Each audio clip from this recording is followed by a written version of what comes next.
ah. naay day def daal musiba naa la kii kay moo tax kay président fal ko waaye amul problème comme na ma ko waxee démb rek retirer une licence suspendre un signal c'est des décisions waaye tamit comme Walf n'est pas né de la dernière pluie et que Sénégal wax fa dëgg yàlla ñii nga xam ne ñoo jël décision bi surtout ki nga xam ne moo ko jël ëppale wuñu dara fii ci Sénégal. dama yaakaar ne que on va mener le combat comme il le faut avec les moyens légaux à notre disposition pour mettre fin à cette fermeture. Parce que nag ñoom souvent dañuy jaawale seen bëgg-bëgg ak yoon. ñoom dañu foog ne seen bëgg-bëgg mooy yoon ñoom bu ñu bëggee ne Pa Assane ni daa war a weex tàll rek pour ñoom Pa Assane dafa war a weex tàll déedéet mënul demee noonu waaw mënul demee noonu te boo ci yokkee c'est-à-dire boo ci yokkee dernière décision bi ñu jël ak dégâts yi nga xam ne moom la ñu teg Sénégal depuis 12 ans je crois que ñu ngi gën a ñaawal seen demin moom ñaaw na ba pare c'est fini ñaaw na mënuñu defar ba mu rafet mais fu mu ne ñu ngi koy gën a ñaawal ñu ngi koy gën a lëndëmal ñu ngi koy gën a ñuulal parce que mënoo fekk benn groupe ba nga xam ne yow da nga ko singale yeneen groupe bi fi nekk yëpp wax fa dëgg yàlla on ne jette l'opprobre sur personne mais daanaka ca groupe yooyu da nga ci gis des fois ay dérives yi nga xam ne doo ko gis fii sañuñu ko waaw. léegi ma dafa am benn kii bu ma Cheikh Niass yónnee léegi mooy ñoom lu ñu bind. li ministère de la communication bind. Il dit que considérant que le dimanche 4 février 2024, dans la couverture de la situation de tension politique notée à Dakar, le groupe Walfadjri a récidivé encore une fois en diffusant en boucle des images de violence exposant des adolescents accompagnés de propos subversifs, haineux et dangereux portant atteinte à la sécurité de l'État, à l'intégrité territoriale, à la stabilité, à la paix sociale, en violation totale de ses obligations. Les propos haineux et subversifs sont d'autant plus préoccupants qu'ils sont portés par des journalistes et certains se disant chroniqueurs sans aucune retenue ni pondération, encore moins un équilibre. Pendant plus de 3 heures, des appels incessants au soulèvement, viol de la population ont été relayés à l'édition spéciale, animée par des journalistes et même par le président directeur général du groupe, Cheikh Niass, qui appelle le peuple à combattre dans la rue tout en traitant le président de la République de monstre. Voilà ce qu'ils ont écrit.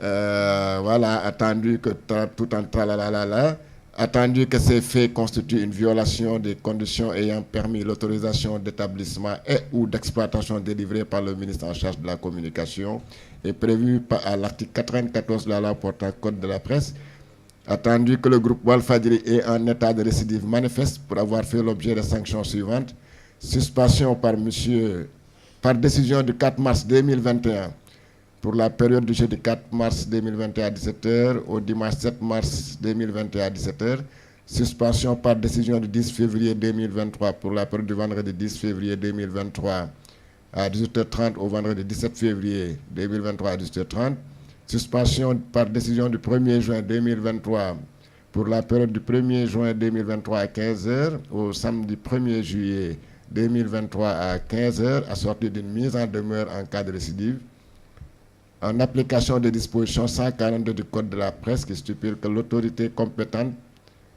procède à la révocation de la licence si son bénéficiaire ne paye pas les taxes et les redevances après la mise en demeure, n'observe pas les prescriptions légales, législatives, réglementaires et contractuelles relatives à la licence, attendu que ces violations répétées des prescriptions législatives, réglementaires et contractuelles relatives à la licence sont volontaires et visent à porter atteinte à la sécurité, à la stabilité du pays.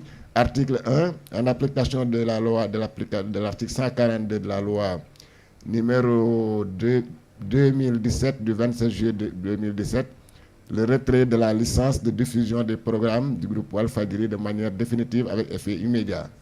Le CNRA prendra toutes les dispositions administratives et techniques pour l'exécution de la présente décision qui sera notifiée aux promoteurs du groupe Walfadjri et publiée partout où besoin sera. Signé Moussa Bokar Thiam. mais xam nga lu ci bizarre. lu ci bizarre. non léegi avant ngeen di wax. tu étais sur le plateau. Ben j'étais sur le plateau. Georges y était. Pa Assane Seck y était. Mame Birame Wathie y était. Ah waaw. nu mu tuddati Doudou Coulibaly y était. Awa Diop. Cheikh Niass bi dogal bi wàccee lay doog a ñëw ci plateau bi. kon kooku participer wu ci débat. il était venu pour donner l'information. Awa. ay kilifa nag dañuy waxi dëgg. dernière fois ba nga xam ne moom la Moussa Bokar Thiam di dagg signalu Walf fii la fi sosoloon kii di sunu correspondant ba ca Ziguinchor. waaw ne moo filmé woon militaire ak gendarme di joxe seen position. ba tey jii amul benn image bu mu génnee wane ni que Khalil Diémé mu ngi doon filmer ay gendarme ak ay militaire di joxe seen position en même temps aux manifestants non xam nga rek Awa mooy li ma doon wax sànq rek laay waxaat. ñii xamuñu luy état xamuñu luy république la ñu xam mooy parti parloo seeni intérêt yooyu nga xam ne moom nañu joto dajale depuis 12 ans ut ci ay kër ut ci ay appartement bitim réew ut ci leneen ak leneen loolu la ñu bañ a perte loolu nag mu par la force daañ ko perte parce que sénégalais yi ñoo décidé ni que dañu doyal ci ñoom mais la ma doon wax Awa dafa am solo moment bi ñuy wax ni bi Georges de Lire le directeur d'Espace TV Guinée moo ma yónni message mu ne ma moi je ne comprends pas le niveau de démocratie et d'état de droit au Sénégal mu ne moom instant bi ñuy Georges de Lire moom la haute autorité de la communication de Guinée mu ngi ko adressé mise en demeure la direction d'Espace TV est mise en demeure de cesser la diffusion de ces programmes sur la chaîne Télésud sur le bouquet Canal Plus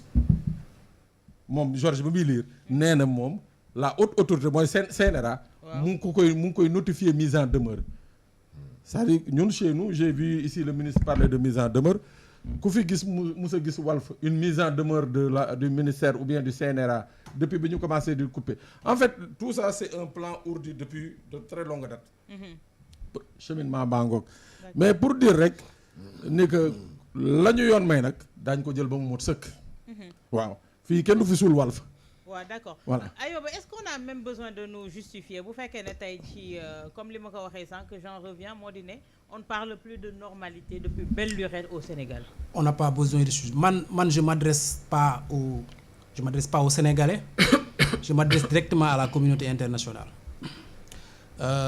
qui chaque fois que de besoin qu'elle s'exprime à propos du Sénégal parle de démocratie. Il faut que cela cesse. Le Sénégal a cessé d'être un État démocratique. À toutes les échelles où se mesure la démocratie, on ne coche plus aucune case. On ferme des télévisions. Aujourd'hui, on a notifié à une télévision privée un retrait définitif de sa licence. Ça n'existe nulle part. Je viens de raconter tout à l'heure, au début de l'émission, qu'entre mai 2023 et juillet 2023, il y a eu des manifestations extrêmement violentes, plus violentes que celles qui se sont passées au Sénégal entre juin 2023 et mars 2021, en France même. Que toutes les télévisions françaises ont émis en direct ce qui se passait sur le terrain, avec des casques de brigades de police, de commissariats de police, de brigades de gendarmerie. Pas un seul instant, l'État français a imaginé retirer la licence ou ne serait-ce que fermer ou couper le signal d'une télévision.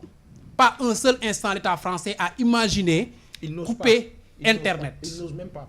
Alors pourquoi chez eux, quand de tels actes se passent, l'État n'ose pas faire ces dérives-là et que chez nous, l'État se permet toutes ces dérives et qu'on continue de nous appeler démocratie?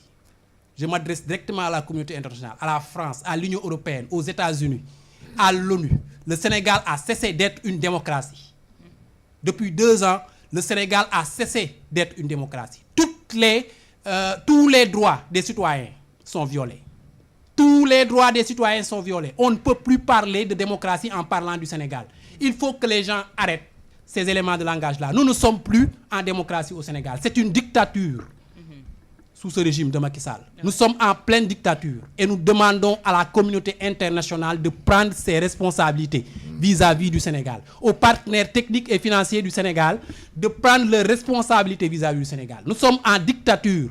S'ils osent aujourd'hui nouer des partenariats avec un État dictatorial au Sénégal, c'est qu'ils n'ont pas encore pris la pleine mesure de ce qui se passe dans ce pays depuis mars 2021.